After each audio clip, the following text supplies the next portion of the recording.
Blimey, okay, fine. So here we are. You made a real mess of talk and burn. I did not. So I talked about Tesco earlier. I watched Terry Leahy, who I said I think was a great chief exec. I think he stayed a bit too long. Yeah. I watched Jeff Mulcahy at Kingfisher do the same thing. And these you believe in yourself, I think. You think you can walk on water. You go once you've done these big executive jobs. Everyone around you, once you've been in the job for sort of 7 or 8 years, owes their loyalty to you. Yeah. And you've done it enough times, you start to think you know the right answer before you've seen the data. And yet, you see, if you look at in the NHS, the most successful trusts we've got are where there's been stability, and we've had leaders in place for a long time. Well, and I take my hat off to them, and I think there are some really amazing leaders who have done that in the NHS and kept fresh. Yeah. And maybe it's because the sector has changed so much. There's been so much difference. I think it's very rare that people can do that. Huge people business isn't about relationships. I mean, like everything is. Oh, anyway, so you pitched up. So my logic, just to was you shouldn't stay as the chief exec of a big PLC for more than 7 or 8 years, because you start to just believe your own. They say a cycle of 5, don't they? Yeah, and so I very consciously knew that that's what I wanted to do, and so 18 months ago I started thinking about clock's ticking. If I'm going to stop after 7 to 8 years, I need to know what I'm going to do next. Yeah. Well, I mean, so you ended up with us, beached in the NHS. Now, I completely opposed your appointment, as you know. There we go. Listen, what can I've got to tough this out, haven't I? Really, what can I do? Find your balls, Roy. This is the moment for it. No, I opposed your appointment. I still do. I think you're a bad appointment. You're a great person, but a wrong appointment for us. Because you're the boss of an arm's length regulator, but you have such an indelible fingerprint from the Conservative Party, taking the Tory whip in the House of Lords, married to an MP, mates with the Camerons. You can't be arm's length, and I just think that you are the last person I would have employed. Discuss. Well, let's take the politics head on, which seems to be the issue as opposed to any competence. We can deal with competence. I speak as an ex-Conservative leader of a council. So let's take the politics first. Yeah. So I quite rightly had a bit of a grilling about this from the Select Committee. Not enough, I didn't think. Well, I don't. So I am a Conservative peer. I am married to a Conservative MP. I can't change that at all. Well, you could. I can't change my marriage. I love him. That would be wrong. But I've spent the last 8 years lobbying government to change their broadband policy. Actually, lobbying our dear Secretary of State for Health when he violently disagreed with me. So I don't think the fact that I'm married to a Conservative MP should be in any way relevant, actually, to whether or not I'm independent. And as I said in the Select Committee, I think it would be disingenuous of me to give up the Conservative whip, to pretend that all of a sudden I'm not married to a Conservative MP. And I know that if a general election is called next month, next year, in 5 years' time, I'll go and campaign for my husband like I have done every time we stood, with my blue rosette on my lapel. And if I pretend that I am a crossbencher in the Lords, I think that's worse. That I have absolutely no hesitation in challenging government, whichever party they're from.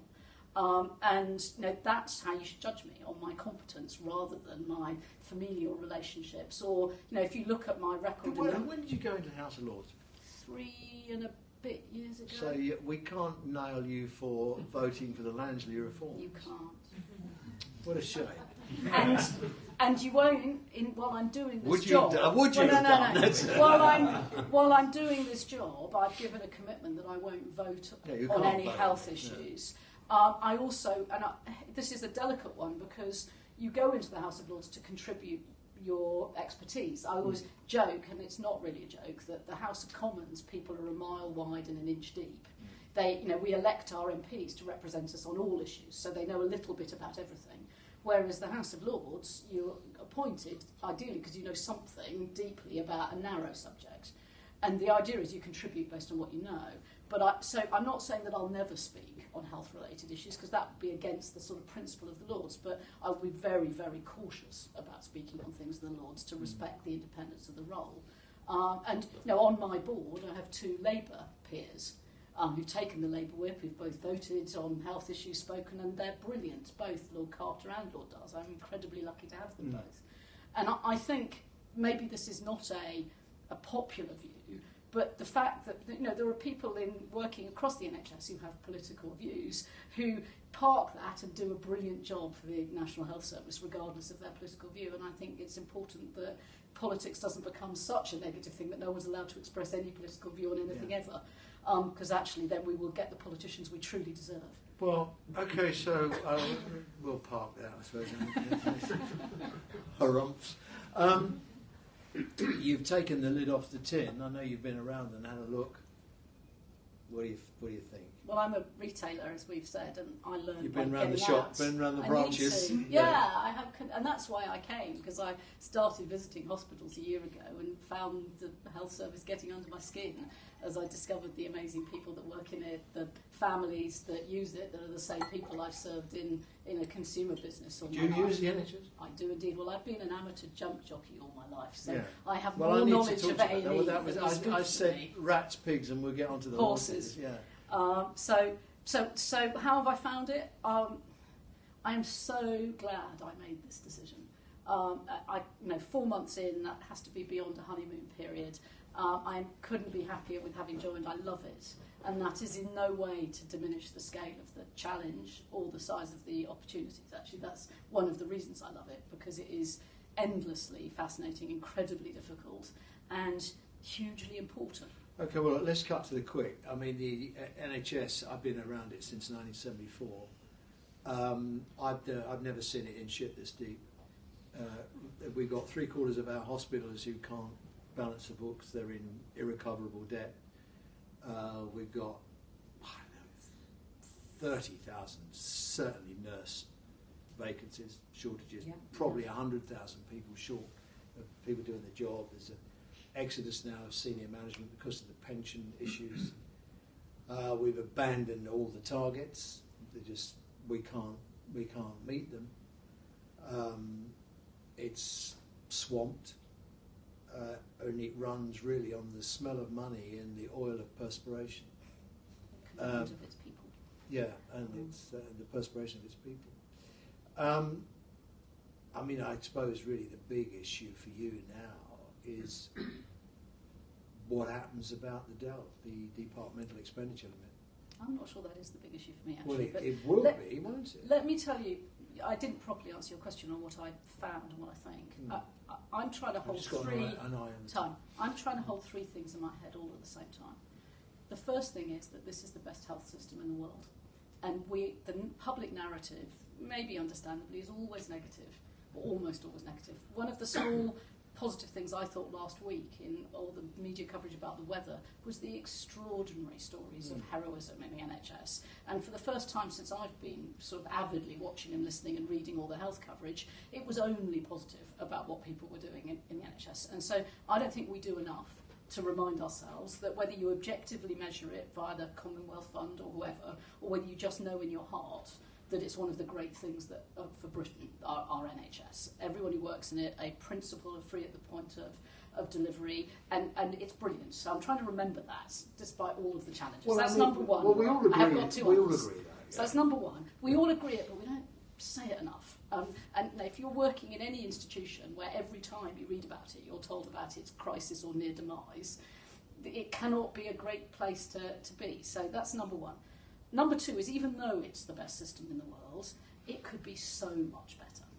Whether you're looking at improving quality, or whether you're looking, by the way, I think these are completely aligned, improving efficiency. And you only have to be a patient for 10 minutes to know that. And every patient I talk to, friends, family, the pleasure and privilege of this job is everyone tells you that it could be much more effective. We could deliver better patient outcomes and spend our citizens' money more wisely. So that's the second. Well, hang on. Do you really think we can deliver better outcomes? I mean, when you talk about outcomes, tread softly. Well, I think because what do you mean by outcomes? Well, firstly, we live in a country where people are living longer and living longer better, which is my third point, which is even if we level up to the best practice in everything across the country, everyone does the best that we could imagine, we're still going to need more money, which is the third thing. You're right to hold me on the money. I just actually don't think it's the only thing I think that I should be worrying about, or arguably the most important. I think it's which may be very contentious.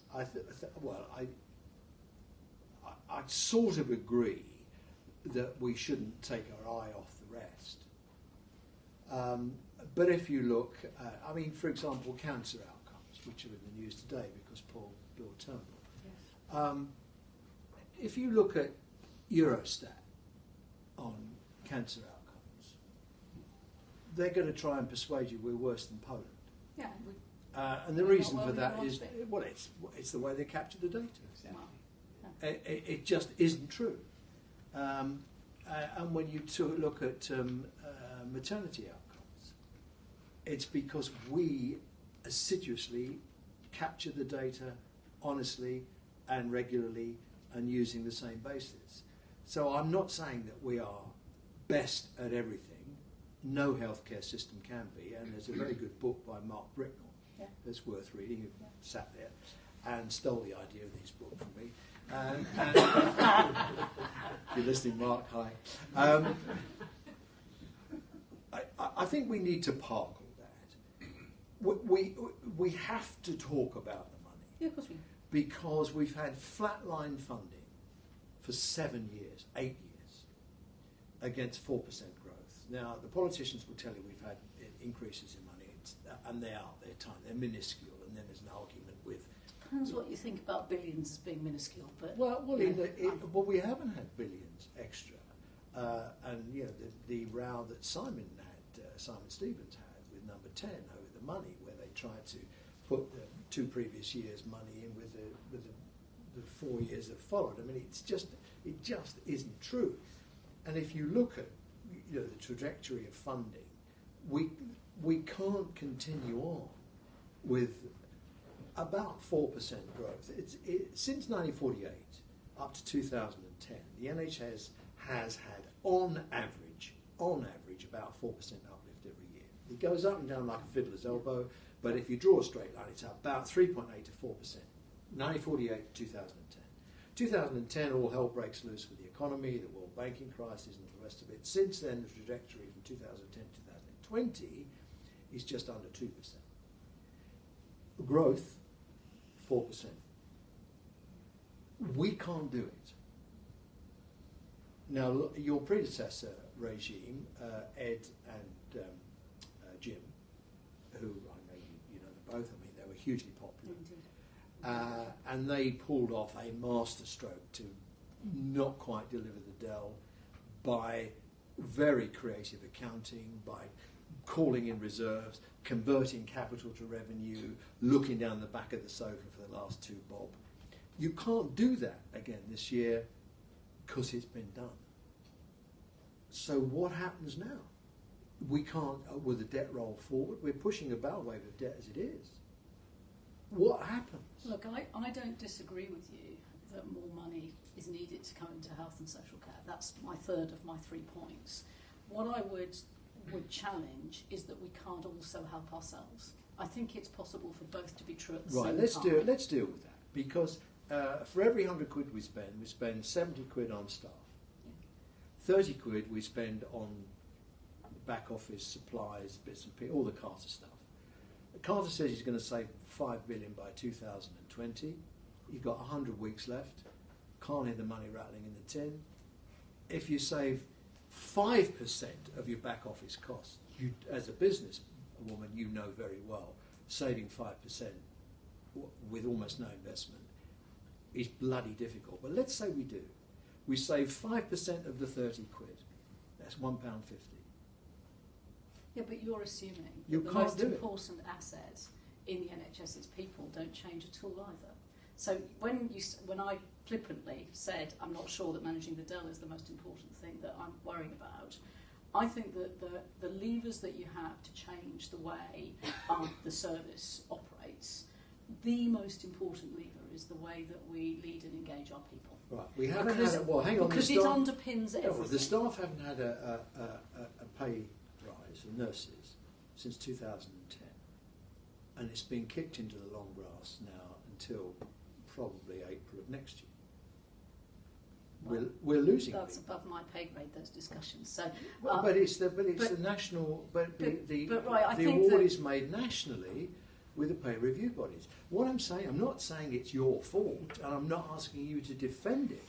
What I'm saying is, what do we do to get out of it? And I'm saying that I don't think that you should allied pay with leadership. I think that clearly being fairly paid for your job is an important part of feeling valued in any job, but it is a necessary but not a sufficient condition. And you look at the difference. What I would say is I've gone around the trusts, and bear in mind, what do I know? I've only been in this system for 4 months. So now every day the learning curve is vertical, but when I go and visit trusts that are on any measure performing really well, when you try and probe why, it always comes down to the way that people are being led, the culture in that organisation, the way they're focused on doing what's right for patients, listening to people. There's an extraordinary chart in the Freedom to Speak Up Guardians report that charts the engagement with Freedom to Speak Up Guardians with CQC ratings on the different questions from that survey. And for those of us that come from outside the system, it is unsurprising that where people feel safe to speak up, they deliver much better quality and care. And where they don't, where they feel that they can't speak up, you're much more likely to have poor quality and real safety issues. And I've seen that, as a layperson going around trusts. So I think the way that, this, as I say, it may seem it isn't meant to be fluffy at all. It really isn't. I think the way that we tackle all of the issues in the health service is by focusing first on people and culture, because actually that's what unlocks your ability to drive change. And whether that's technology-based change, property-based change, process-based change, such as the Carter work, or fundamental service-based change, and practice change, such as Tim Briggs's work. All of that requires engaging leadership, and if you don't have it, none of it works. And I'm not saying that on its own means that you can magically balance the numbers. Actually, my point 3 of my 3 says you probably can't. But I don't think we have the credibility as a service to bring the public with us for what is undoubtedly going to need more money in health and social care as we work out as a society what does growing old mean to us, and how do we want to care for an ageing population where technology enables us to care for people. This is, by the way, a problem of success, not failure. I don't want to live in a country where people are not living longer and technology doesn't enable me to treat conditions. And it's not an NHS-specific problem, it's a global healthcare problem.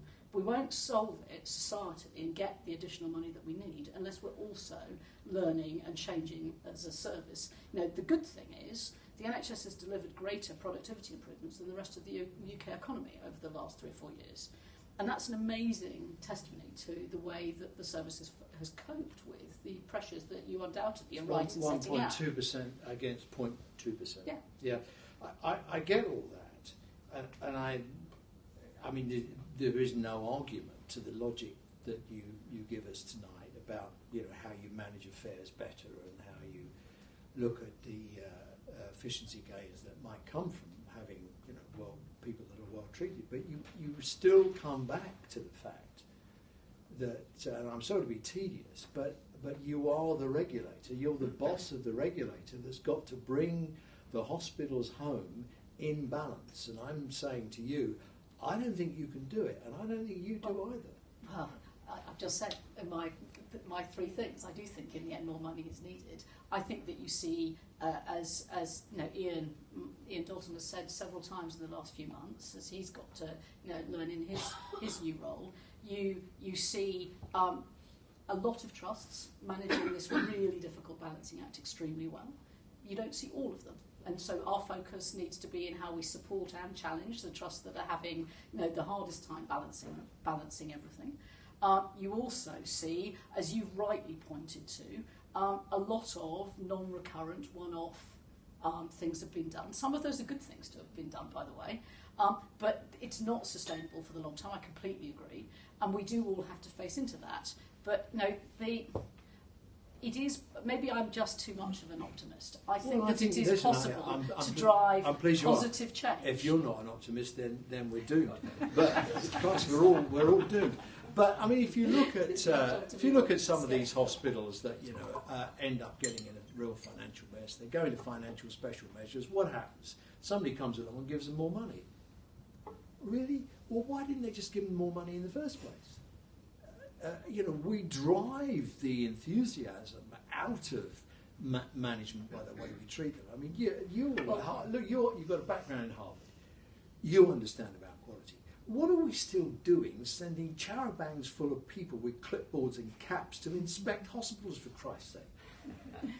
I'm not going to get into too much of a debate on your well-known views of the CQC, which I'd like to say is not my purview. Not my purview. I think that no. Let's talk briefly about my shop, about NHS improvement, and you sort of challenge about the special measures regime. I would be the first to admit that I think this. I've been saying in groups around the system, the sort of phrase of physician heal thyself. There's quite a lot of work that we've got to do within NHS improvements to do a better job at supporting trusts and living up to the name. To my mind, the clue is in the name, improvement. That's what our purpose ought to be. I don't think of us actually as a regulator.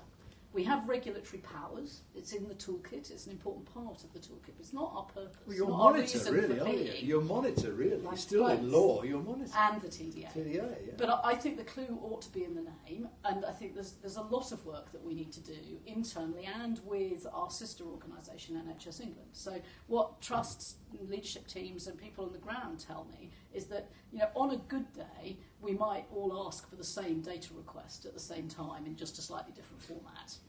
That's a good day. On a bad day, we directly contradict each other. And that's not helping. And so I don't think that you can answer the question of what is NHS improvement really doing without properly answering how do we work better with NHS England. When are you going to merge with NHS England? Well, I don't think we can merge legally. That is one of the gifts of the legislation. No, you can't. I don't think you can do what we've done with the TDA and monitors. You can work in common. Yeah, we can do what we're asking. You've set up a committee, haven't you? So, a lot of people won't know that. Tell us about your new committee.